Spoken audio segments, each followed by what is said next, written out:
Fire escape. Driver says the Fat Controller is coming home tomorrow, said James a week later. Gordon grunted. He wasn't anxious to see the Fat Controller. I must do well today, he said to himself as he waited to start the express.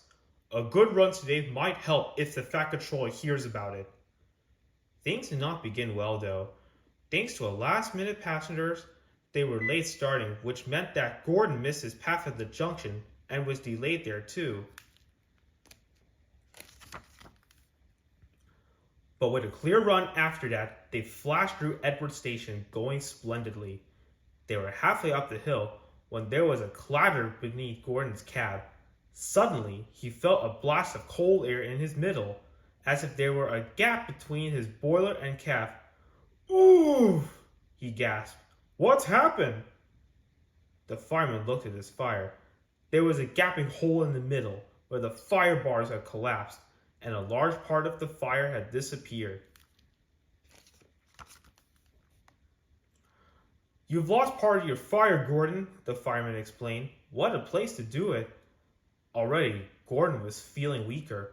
Without a full fire, his steam pressure and speed fell quickly. But his driver knew what to do. Find the biggest piece of coal you can and put it across the hole, he told the fireman. That will stop some of the cold air from getting in, and we'll be able to hold steam better. But hurry, or the hill will beat us. The fireman hurried quickly. A large lump of coal lay near the front of the tender. Quickly, he moved it into place with his shovel and a long steel bar.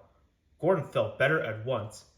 Now, build the fire gently round the edges, said the driver, and as the fireman did so, the driver adjusted Gordon's controls to make the best use of his steam. Right, Gordon, he said when the fireman had finished. Now it's up to you. Gordon tried his hardest, but it was tough going. I must do it, he told himself as he pounded up the hill. He had stuck here once before, and was determined not to fail again. Poor Gordon was getting very breathless. I will do it, he panted, but he was careful not to pant too loudly, in case he blew away what was left of his fire. He shut his eyes and struggled on.